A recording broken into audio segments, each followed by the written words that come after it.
मैं तुम तो मेरा दाम नहीं हो, अनमोल हूं मैं तुम तो मेरा दाम नहीं हो, मैं जिसको याद रखूं ऐसा नाम नहीं हो, और मिल जाएंगी तुम्हारी गोपियां तुम्हें कहीं, मिल जाएंगी तुम्हारी गोपियां तुम्हें कहीं, मैं जिसकी राधिका हूं तुम वो श्याम नहीं हो, कि मैं जिसकी राधिका हूं तुम वो श्याम नहीं हो। बहुत बहुत धन्यवाद। 4 पंक्तियां और समर्पित करती हूं। बहुत अच्छा आप सुन रहे हैं, सुनिएगा। मेरे कर्तव्य निर्वहन की पंक्तियां हैं, पंक्तियां आप तक पहुंचाती हूं कि जहां पर सच दया सम्मान और ईमान रहता है, एक बार मंच देखिए और मेरी पंक्तियां आप तक पहुंचाती हूं, सुनिएगा कि जहां पर सच दया सम्मान और ईमान रहता है, वहीं जाकर वो अल्लाह और वो भगवान रहता है, वहीं जाकर वो अल्लाह और वो भगवान रहता है। अगर तूने निकाला है किसी के पाँव का कांटा, अगर तूने निकाला है किसी के पाँव का कांटा, तो ये तय है तेरे दिल में कोई इंसान रहता है, तो ये तय है तेरे दिल में कोई इंसान रहता है। आप तालियों का घनत्व तो थोड़ा और बढ़ाएं। 2 लोग यहां से निकले, इंदौर में भी लोग जोड़े से जाते हैं, मैं इन्हें प्रणाम करती हूं। सुने, एक निवेदन करती हूं, थोड़ा सा और तालियों का घनत्व बढ़ाएं और मेरा साथ दें। पंक्तियां सुन लें पहले। जो लोग आ रहे हैं उनका सम्मान करती हूं। यह व्यवस्था थोड़ी देर चलती रहेगी। मेरे बाद जो बड़े कवि यहां पर आने वाले हैं, मैं चाहती हूं कि कुछ अच्छा पढ़कर कुछ अच्छी सच्ची बात करके उनकी भूमिका बना दूं। सुनिएगा, पंक्तियां निवेदित करती हूं कि मेरे अंदाज को अपना अलग अंदाज दे देना। निवेदन करती हूं आपसे, मेरे अंदाज को अपना अलग अंदाज दे देना, चली आऊंगी मैं सब छोड़कर आवाज दे देना। बहुत बहुत धन्यवाद, बहुत अच्छा सुन रहे हैं। जो लोग खड़े हैं, यदि उनसे मैं निवेदन करती हूँ वो पीछे जाकर के, वहां कुर्सियां हैं कुछ जो आयोजकों ने आपके लिए रखी हैं, आप जाकर के वहां बैठ जाइए। अच्छा, मैंने सुन लिया। मैं आपको एक बात कहूंगी कि बैठ जाइए जनाब, कविता न सुनने ना, बैठने की आपने क्या कस्में उठाई हैं, कस्में उठाई हैं, कस्में उठाई हैं। बैठ जाइए जनाब, कविता न सुनने ना, बैठने की आपने क्या कस्में उठाई हैं।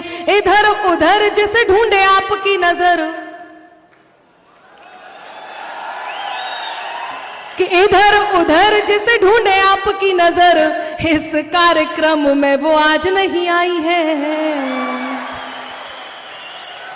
तो मैं बस इतना ही सूचना आपको दे रही थी, हालांकि मैं पंक्तियां आप तक पहुंचा रही थी, पंक्तियां से जुड़ते हैं। सुनिएगा, मेरे अंदाज को अपना अलग अंदाज दे देना, मेरे अंदाज को अपना अलग अंदाज दे देना, चली आऊंगी मैं सब छोड़कर आवाज दे देना, चली आऊंगी मैं सब छोड़कर आवाज दे देना। तुम्हारे ही लिए ये गीत ये गजलें लिखी मैंने, तुम्हारे ही लिए ये गीत ये गजलें लिखी मैंने, सुनाती हूँ तुम्हें तुम तालियों का साज दे देना, सुनाती हूँ तुम्हें तुम तालियों का साज दे देना, सुनाती हूँ तुम्हें तुम तालियों का साज दे देना। बहुत शानदार सुन रहे हैं, बहुत अच्छा सुन रहे हैं। भाई साहब ने एकदम से बच्चा ले लिया है। अच्छा, ये तो बच्चा ही है, बैठ जाओ भाई, और कोई बात नहीं है। थोड़ा सा ये आगे की पंक्ति में इस प्रकार का कुछ भी होता है तो सीधे नजर जाती है, सीधे ध्यान जाता है। पहले ही आप लोग बहुत अच्छा सुन रहे हैं, ऐसे में 1-2 बात ऐसी हो जाए, मैं पंक्तियां और आप तक पहुंचाती हूँ। बहुत खूबसूरत सी शाम सावन जी ने यहाँ पर जुटाई है, मैं बहुत बधाइयां उन्हें देती हूँ और 4 पंक्तियां इस खूबसूरत सी शाम को समर्पित करती हूँ। पंक्तियां आपको अच्छी लगे, बहुत बहुत धन्यवाद। अब तक बैठे नहीं आप, कोई बात नहीं, सुनिएगा। शाम भी खास है, वक्त भी खास है। अच्छा जी, आपको आगरा में ढूंढ रही थी मैं परसों, पता चला यहां शिफ्ट कर दिया गया। इंदौर काफी समृद्ध हो गया है। सुने, बहुत अच्छा सुन रहे हैं। पंक्तियां निवेदित करती हूं कि शाम भी खास है, वक्त भी खास है। शाम भी खास है, वक्त भी खास है। मुझको एहसास है, तुझको एहसास है। मुझको एहसास है, तुझको एहसास है। इससे ज्यादा हमें और क्या चाहिए। चौथी पंक्ति पर आप सबके हाथ तैयार हो और मुझे इस बात का एहसास दिलाएं कि मेरी पंक्तियां आपके कानों के रास्ते कहीं दिल तक पहुंच रही हैं। पंक्तियां निवेदित करती हूं, सुनिएगा कि शाम भी खास है, वक्त भी खास है।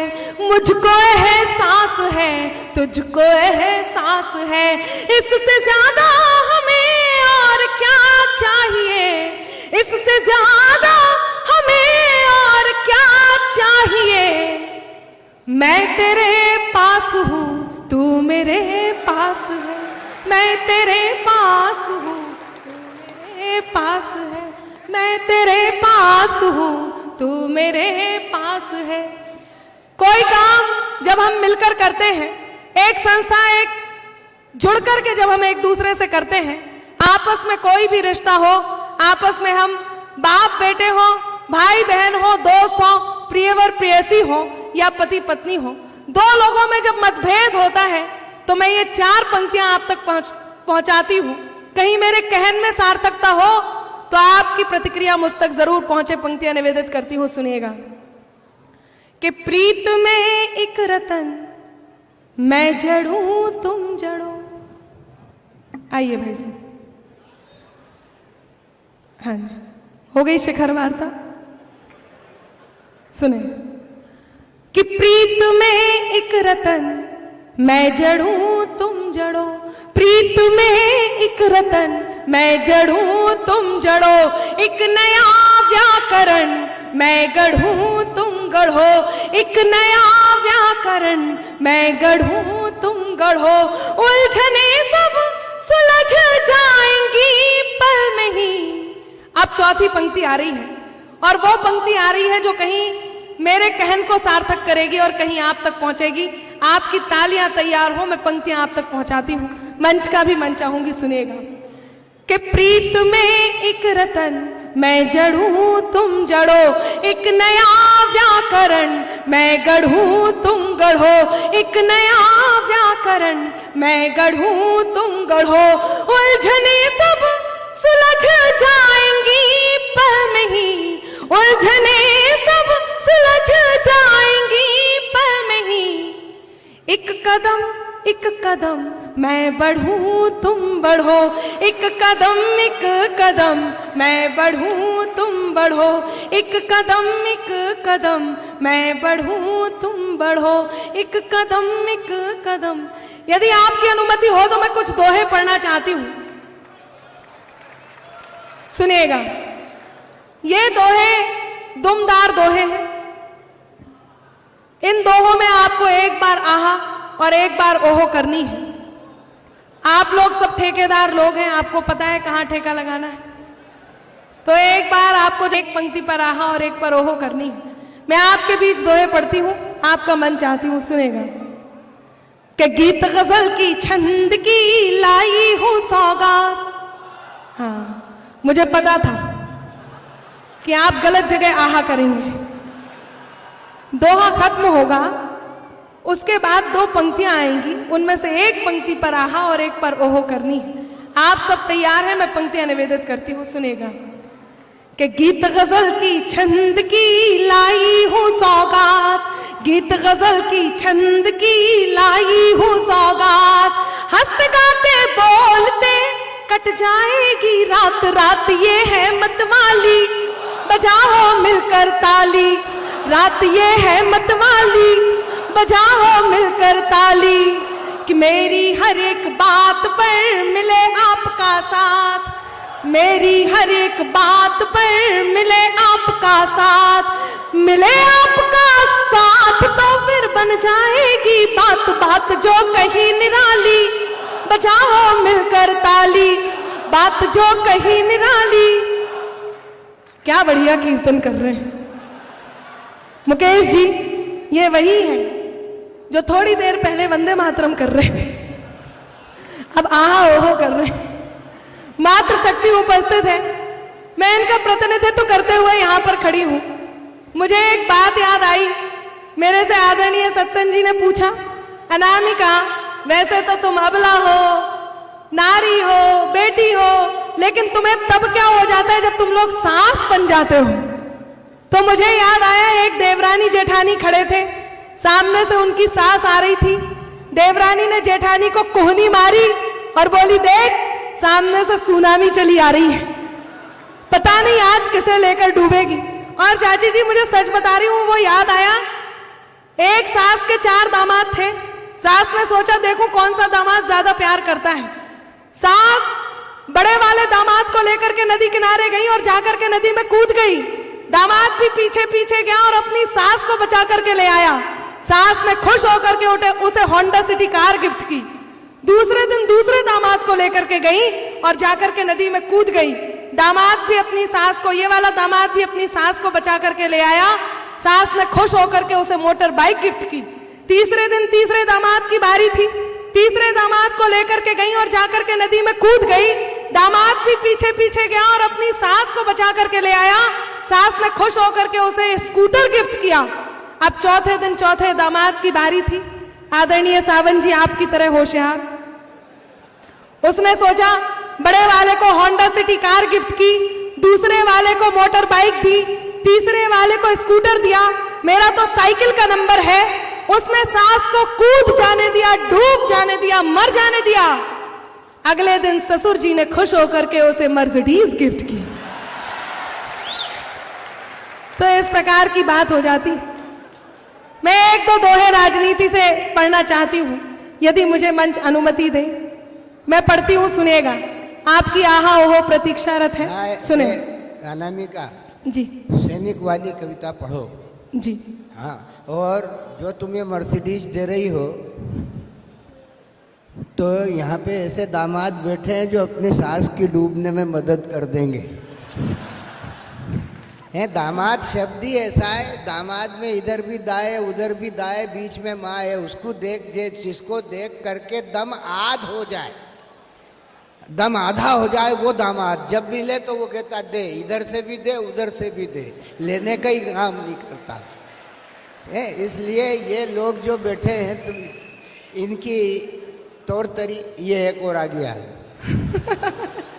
ये संस्कार दे दिया तुम्हारे दोहों ने। ये ऐसा लग रहा था अभी तक तो सुंदर कांड में ही बैठे थे। नहीं, बहुत अच्छा सुन रहे हैं। मैं, क्योंकि मंच का आदेश है और मंच का आदेश अध्यादेश है, तो मुझे जिस गीत के लिए आदेशित किया गया है, मैं सारी बातें साइड में रखती हूँ और उस गीत को प्रारंभ करती हूँ जिस गीत के लिए मुझे आदरणीय सत्तन जी ने आदेश दिया है। केवल 2 मुक्तक मैं पढ़ने की अनुमति मांगती हूँ, जो मेरे श्रेष्ठ मुक्तक हैं वो आप तक पहुँचाती हूँ। आप सबका मन मुझे चाहिए। लोग कहते हैं नारी आधुनिक हो गई है, उसके बात करने का तरीका बदल गया है, उसके उठने बैठने का तरीका बदल गया है। मैं मानती हूं नारी आधुनिक हो गई है, लेकिन नारी जब सच्चा प्रेम करती है तो अपने अंतर्मन को एक बात का बोध कराती है। और वो बात क्या है? कहीं मैंने सही ढंग से प्रेम की परिभाषा कह दी हो तो आपका मन मुझ तक जरूर पहुंचे। मैं 4 पंक्तियां प्रेम की कहती हूं, नारी के प्रेम की कहती हूं, सुनिएगा।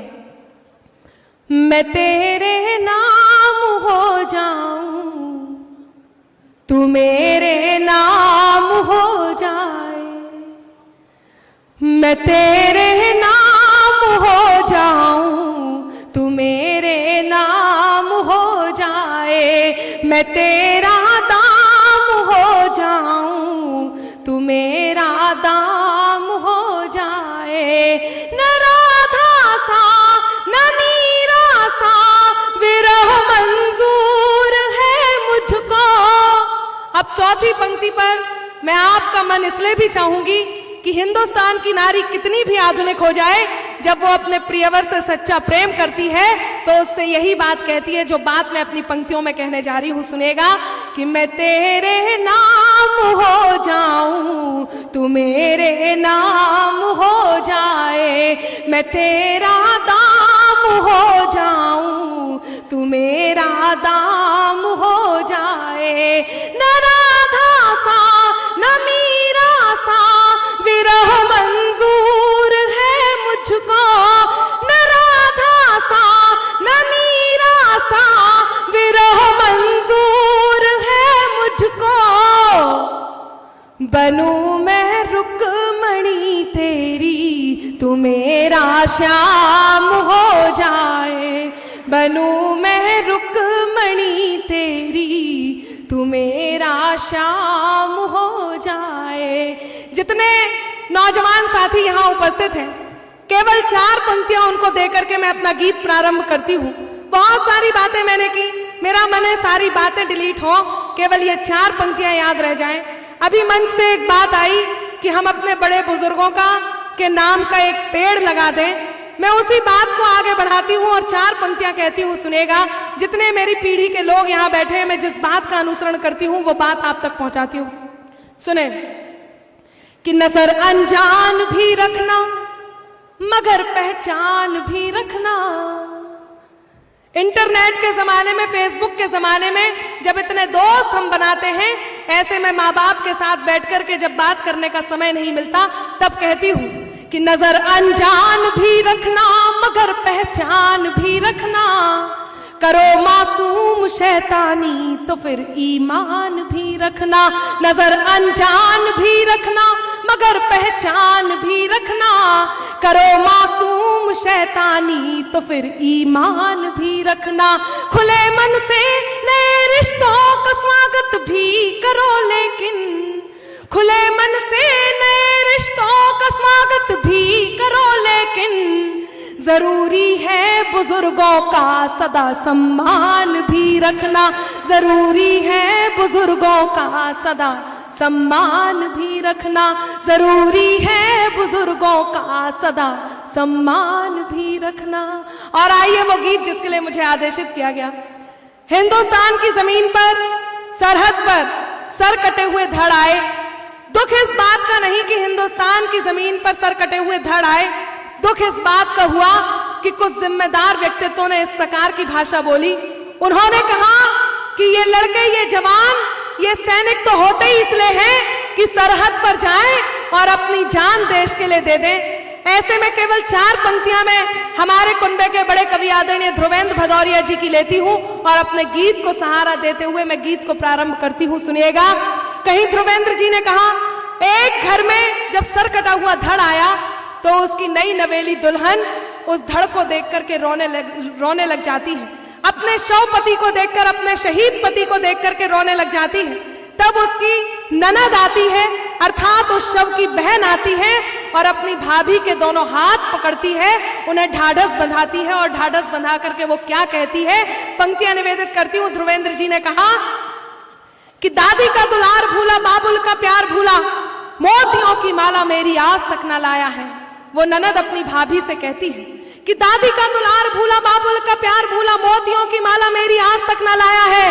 होलिया के रंग भूला, दीपों की उमंग भूला, राखी का त्योहार बार बार बिसराया है।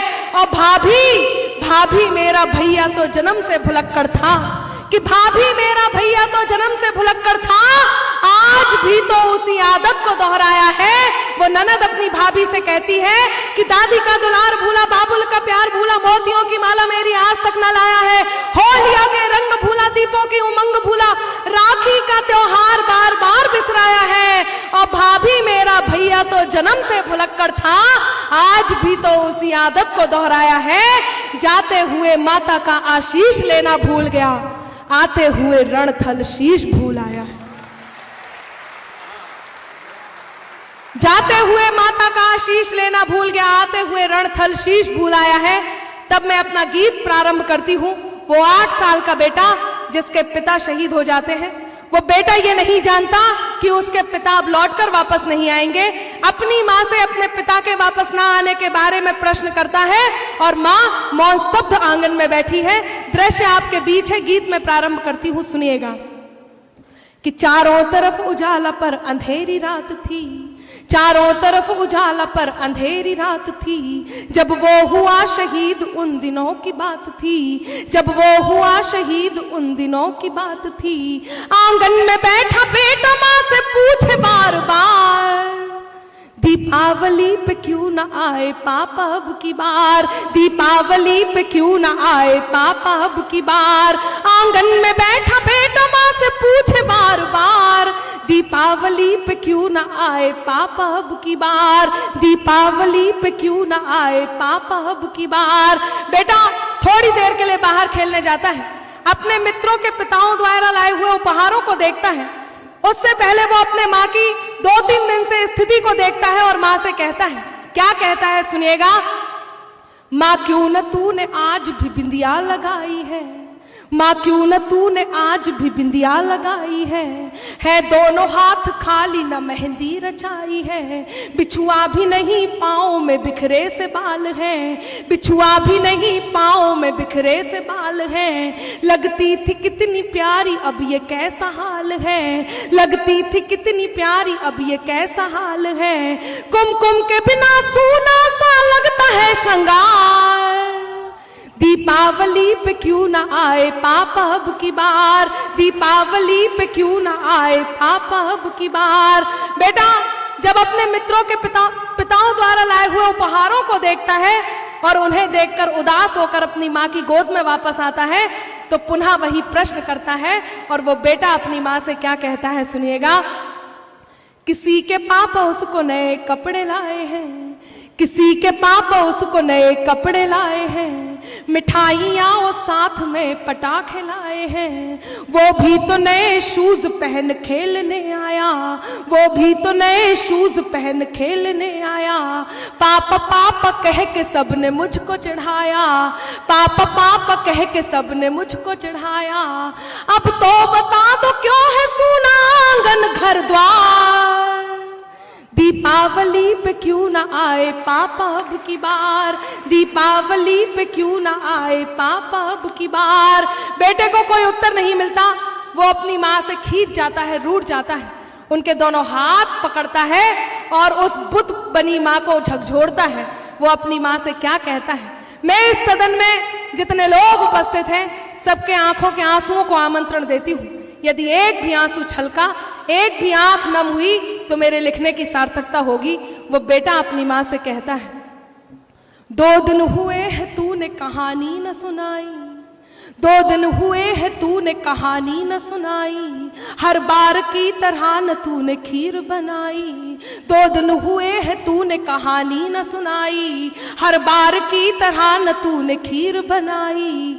आने दो पापा से मैं सारी बात कहूँगा, आने दो पापा से मैं सारी बात कहूँगा, तुमसे न बोलूँगा न तुम्हारी मैं सुनूँगा, तुमसे न बोलूँगा न तुम्हारी मैं सुनूँगा। ऐसा क्या हुआ कि बताने से है इनकार, दीपावली पे क्यों ना आए पापा अब की बार, दीपावली पे क्यों ना आए पापा अब की बार। और मित्रों विडंबना देखिए कि पूछ ही रहा था बेटा जिस पिता के लिए, जुड़ने लगी थी लकड़ियां उसकी चिता के लिए। पूछ ही रहा था बेटा जिस पिता के लिए, जुड़ने लगी थी लकड़ियां उसकी चिता के लिए।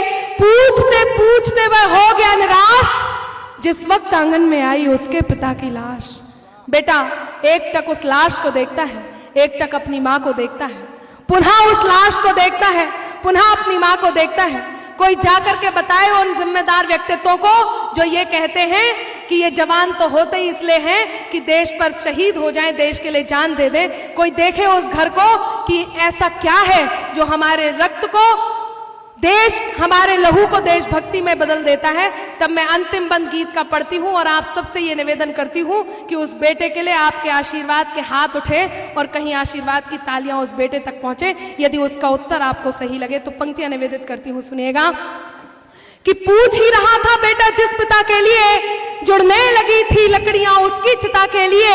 पूछते पूछते वह हो गया निराश, जिस वक्त आंगन में आई उसके पिता की लाश, बेटा उस लाश को देखकर माँ से कहता है, मत हो उदास माँ मुझे जवाब मिल गया, मत हो उदास माँ मुझे जवाब मिल गया, मकसद मिला जीने का ख्वाब मिल गया, मकसद मिला जीने का ख्वाब मिल गया, पापा का जो काम रह गया है अधूरा, पापा का जो काम रह गया है अधूरा, लड़कर के देश के लिए करूँगा मैं पूरा, लड़कर के देश के लिए करूँगा मैं पूरा, आशीर्वाद दो मकाम पूरा हो इस बार।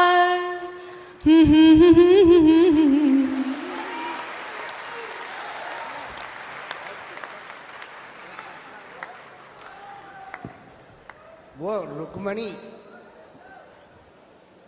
ये देखिए गीत अपनी मर्यादा के साथ कहा जाता है। राष्ट्रभक्ति के अलावा जो गीत रुक्मणी महारानी को लेकर के कहा गया गीत है वो आपके लिए बहुत मुफीद होगा। हिल्या की नगरी के श्रोताओं के लिए मैं अनामिका से निवेदन करना चाहता हूं कि वो अपना नवसृजित वो गीत जो हिंदुस्तान के काव्य मंचों पर बहुत प्रेम प्यार और स्नेह दुलार से सुना जाता रहा है और सुना जा रहा है, वह गीत आपके सामने प्रस्तुत करें। और आपकी मान मर्यादा को रखते हुए आपने कहा वंस मोर, इसलिए मैं उनसे सुनवा रहा हूँ। अगर आप नहीं भी कहते तो मैं सुनवाता, लेकिन अगर आपने वंस मोर कहा है तो आवश्यकता होती है कि आप दोनों हाथ उठा करके उस वंस मोर की पूर्ति करें।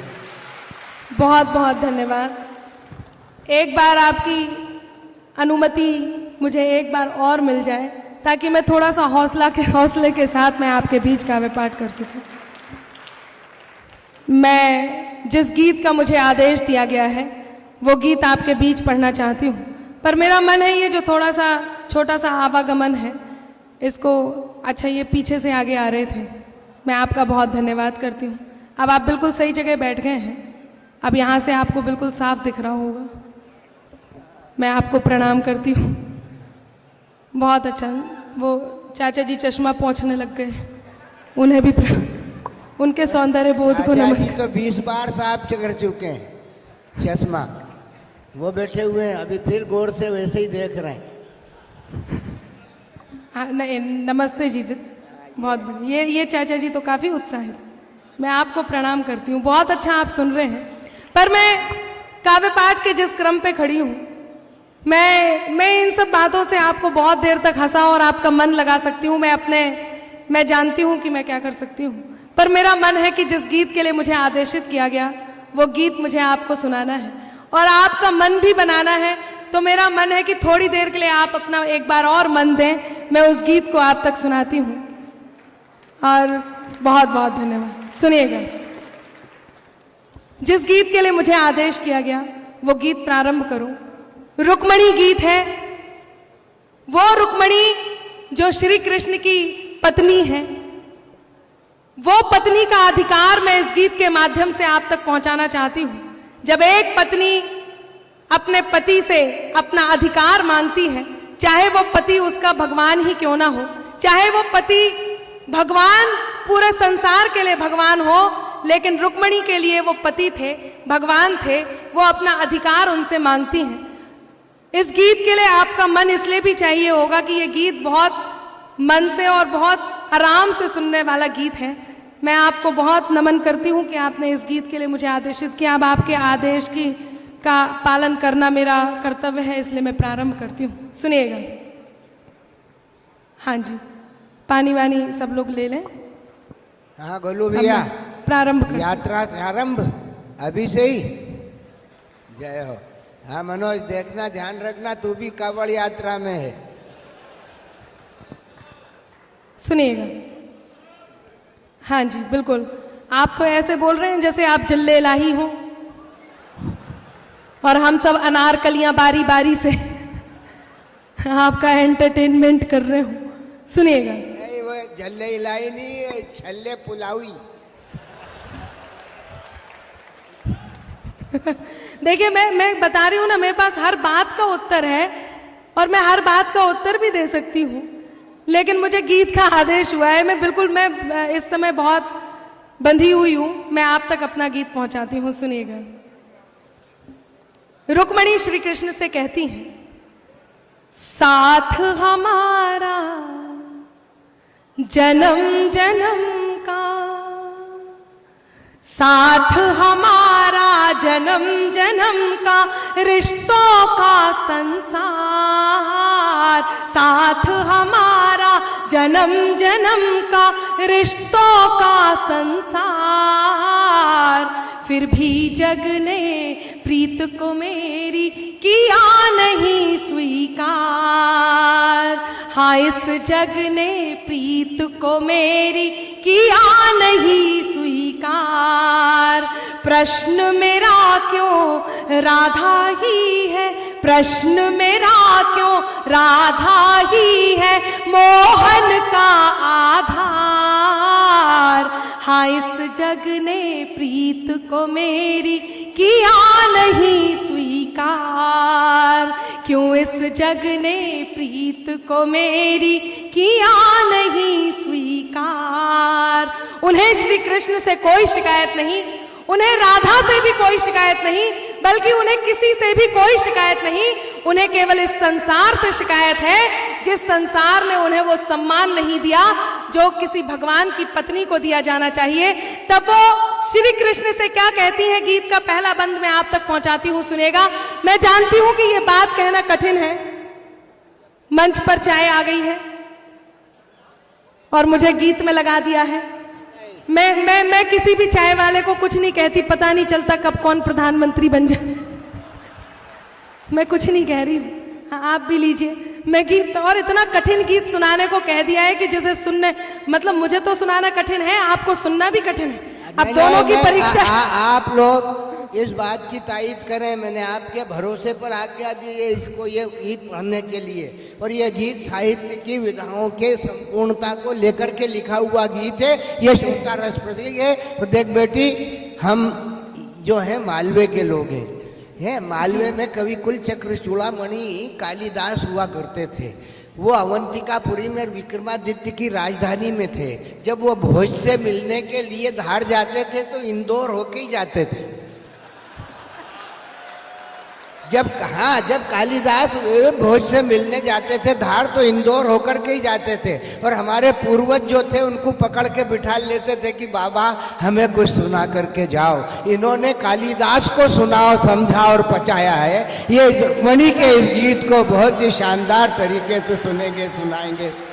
मुझे इतना सम्मान देने के लिए, इतना मन देने के लिए मैं बहुत धन्यवाद करती हूँ। अब मुझे पूरा विश्वास हो गया है कि आप मेरे इस गीत को सुन लेंगे। ये गीत बिल्कुल अलग तरह का गीत है। मैं मंचों पर इसको बहुत कम सुनाती हूँ, पर मुझे आदेशित किया गया है, मैं आप तक गीत पहुँचाती हूँ। सुनिएगा, थोड़ा सा ये कोलाहल है, इसे 1 मिनट के लिए बंद कर दीजिए। सुने जी, सुने भाई से। कि साथ हमारा जन्म जन्म का, रिश्तों का संसार, फिर भी जग ने प्रीत को मेरी किया नहीं स्वीकार। प्रश्न मेरा क्यों राधा ही है, मोहन का आधार, हाँ इस जग ने प्रीत को मेरी किया नहीं स्वीकार। वचन किए पूरे तुमने, कसमें सब मन से मानी। एक पत्नी अपने पति से क्या कहती है, वही रुक्मणी जी कृष्ण से कह रही हैं। वो पंक्तियां आप तक पहुंचाती हूं, सुनेगा। कि वचन किए पूरे तुमने, कसमें सब मन से मानी। मान दिया पत्नी का मुझको, मैं राजा की रानी। मान दिया पत्नी का मुझको, मैं राजा की रानी। सजा के तुमने मांग को मेरी, सजा के तुमने मांग को मेरी, दिए सभी अधिकार। फिर भी जग ने प्रीत को मेरी किया नहीं स्वीकार। हाँ इस जग ने प्रीत को मेरी किया नहीं स्वीकार।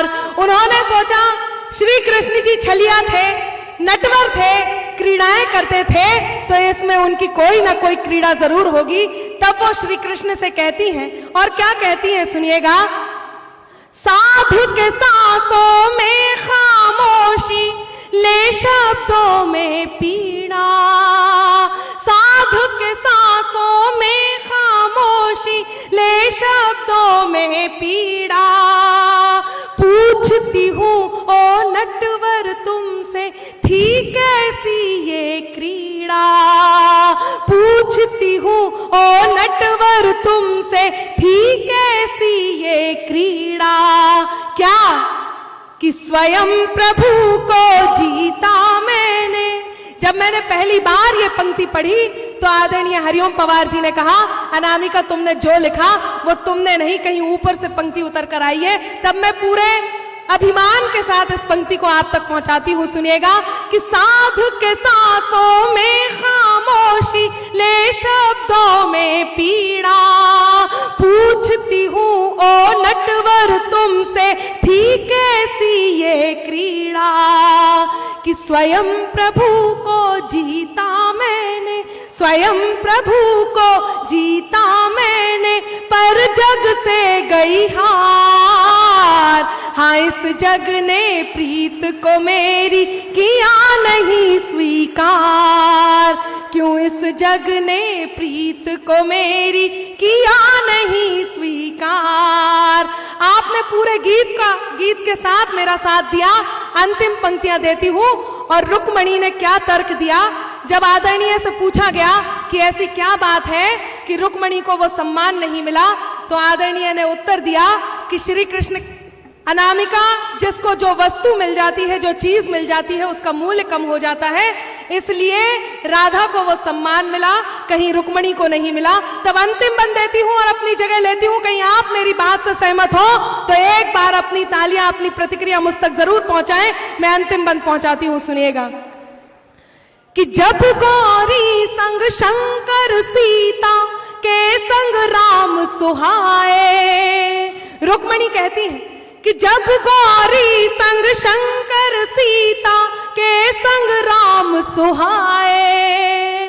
कष्ट मेरा फिर क्यों इस जग में राधे श्याम कहाए। कष्ट मेरा फिर क्यों इस जग में राधे श्याम कहाए। यही निवेदन है तुमसे, यही निवेदन है तुमसे, इतिहास में हो ये सुधार। राधे कृष्ण के साथ रुक्मणी कृष्ण करो स्वीकार। राधे कृष्ण के साथ रुक्मणी कृष्ण